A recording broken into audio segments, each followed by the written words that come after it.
Bremen pictures வழங்கும் அனலரசு தயாரிப்பில் சாம் CS இசையில் சூர்யா சேதுபதி நடிக்கும் ஃபீனிக்ஸ் ஜூலை 4 முதல். அடுத்ததாக தன்னுடைய கருத்துக்களை பகிர்ந்து கொள்வதற்காக பத்திரிகையாளர் துரை கருணா இணைப்பில் இருக்கிறார். அவரோடு பேசலாம். சார் வணக்கம்.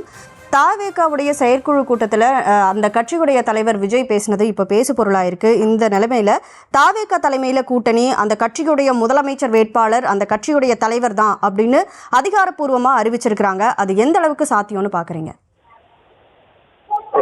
தமிழ்நாட்டினுடைய அரசியல் கள நிலவரம் என்பது நாளுக்கு நாள் வேறொரு திசை நோக்கி போயிட்டு இருக்க மாதிரி தெரியுது. 2026 தேர்தல் மட்டுமல்ல, 2031 2036 திமுக தான் ஆட்சி அமைக்கும்னு ஒரு பக்கம் முதல்வர் ஸ்டாலின் பேசி வருகிறார். இன்னொரு பக்கம் மீண்டும் திமுக ஆட்சியை அகற்றி அண்ணா திராவிட முன்னேற்ற கழகத்தின் தலைமையில் ஆட்சி அமைத்தே தீர்வோம்னு 7ஆம் தேதியிலிருந்து ஒருத்தர் கிளம்புறாரு. அதிமுகவின் பொதுச் செயலாளரான எடப்பாடி பழனிசாமி. இப்போ இந்த சூழல்ல புதிதாக களத்திற்கு வந்த திரு விஜய் அவர்கள் ஆட்சி அதிகாரத்தில் பங்கு அப்படிங்கிற ஒரு கோட்பாட்டோடு தான் அரசியலுக்கே வந்தாரு. அவருடைய கொடியேற்று விழா நிகழ்வாகட்டும், அதை தொடர்ந்து வந்த தமிழக வெற்றி கழகத்தினுடைய அந்த பொதுக்குழு கூட்டாகட்டும், எல்லாவற்றிலுமே ஆட்சி அதிகாரத்தில் பங்கு என்றுதான் சொன்னாங்க. அவரை வழிநடத்துகிற நிர்வாகிகளுமே திரு ஜான் ஆரோக்கியசாமி ஆகட்டும், ஆனந்த் ஆகட்டும், அல்லது நம்ம ஆதவ் அர்ஜுனா உள்ளிட்ட எல்லோருமே இந்த தேர்தலில் விஜய் தலைமையில தான் கூட்டணி ஆட்சி என்கிற கான்செப்டுக்கு வந்திருக்காங்க.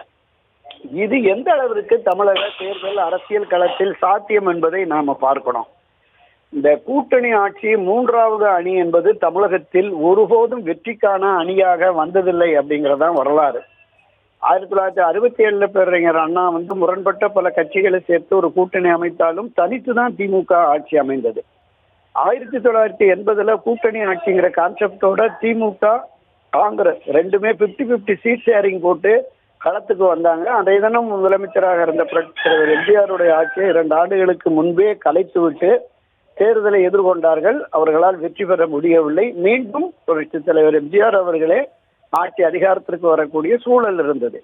அதே மாதிரி 2006 ஒரு கூட்டணி ஆட்சிக்கான வாய்ப்பு இருந்தது. திராவிட முன்னேற்ற கழகம் ஒரு 92-91 இடங்கள்ல வெற்றி பெற்று காங்கிரஸ் கட்சியும் பாட்டாளி மக்கள் கட்சியும் இணைந்து ஆட்சி அமைக்க வேண்டிய சூழல் இருந்தது. ஆனால் வெகு சாமர்த்தியமாக திரு கருணாநிதி அவர்கள் டெல்லி காங்கிரஸோட தொடர்பு கொண்டு நிபந்தனையற்ற ஆதரவு 5 ஆண்டுகளும் வழங்குவோம் அப்படின்னு ஒரு ஒப்பந்தத்தை போட்டுட்டு அந்த ஒப்பந்த நகலை எடுத்துட்டு தைலாவரம் தோட்டத்தில் போய் மரியாதைக்குரிய ராமதாஸை சந்தித்து அவரிடமும் 5 ஆண்டுகளும் நிபந்தனையற்ற ஆதரவுன்னு வெளியில் இருந்தாங்க. அன்று அவர்கள் 2 கட்சிகளும் முயற்சி எடுத்திருந்தால் நிச்சயம் கூட்டணி ஆட்சி அமைந்திருக்கும். அதற்கான வாய்ப்பு அப்ப நழுவி போயிடுச்சு. இந்த சூழல்ல மீண்டும் ஒரு கான்செப்டுக்கு வருகிறாரு விஜய் அவர்கள். இளைய சமுதாயத்தினர் மற்றும் பொதுமக்களுடைய ஆதரவு தமக்கு இருக்கும், இந்த திராவிட கட்சிகளுக்கு மாற்றாக தன்னை ஆட்சி அதிகாரத்தில் இந்த மக்கள் அமர்த்துவார்கள் என்கிற நம்பிக்கையோடு, அவருக்கு நம்பிக்கை இருக்கோ இல்லையோ மற்றவர்கள் அவர்களை சுற்றி இருக்கிறவர்கள் அத்தகைய நம்பிக்கையை அவருக்கு ஏற்படுத்தி இந்த தீர்மானத்தை நிறைவேற்றி இருக்கிறாங்க.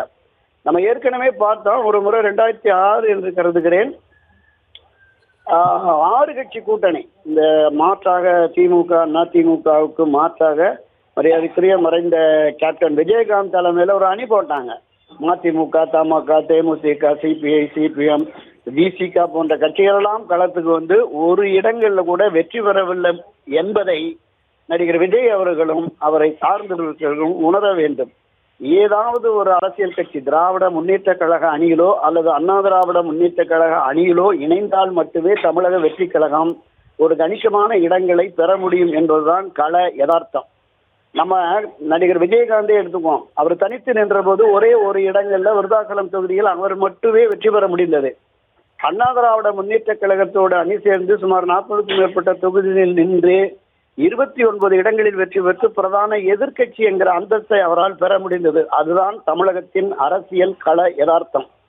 இந்த முறை பரீட்சார்த்தமாக திரு விஜய் அவர்கள் ஒரு கூட்டணியை அமைத்து போட்டியிட்டால் அவருக்கான ஆதரவு என்ன, அவருக்கான வாக்கு சதவீதம் என்ன என்பதை கூட புரிந்து கொள்ள தெரிந்து கொள்ள முடியாது. தனித்து திரு விஜய் நின்றால்தான் அவருக்கான செல்வாக்கு என்ன என்பதை தெரியும். அதைத் தொடர்ந்து அவர் அரசியல் பயணத்தை நடத்தலாம். இன்றைய தினம் அண்ணா திராவிட முன்னேற்ற கழகத்தோடும் ஒரு அணி சேர்ந்து ஒரு 10-12 கட்சிகள் இருக்கிறது. இன்றைக்கு என்டிஏ அதிமுக கூட்டணியோடும் பல கட்சிகள் இணைவதற்கான வாய்ப்பு இருக்கிறது. இதை தாண்டி தமிழக வெற்றி கழகத்தோடு யார் இணையப் போகிறார்கள் என்பது மிகப்பெரிய கேள்விக்குரிய சகோதரி. இணைப்பில் வந்து உங்களுடைய கருத்துக்களை பகிர்ந்து கொண்டமைக்கு நன்றி திரு துரை கருணா. பிரேமேன் பிக்சர்ஸ் வழங்கும் மணலரசு தயாரிப்பில் சாம் சிஎஸ் இசையில் சூர்யா சேதுபதி நடிக்கும் ஃபீனிக்ஸ் ஜூலை 4 முதல்.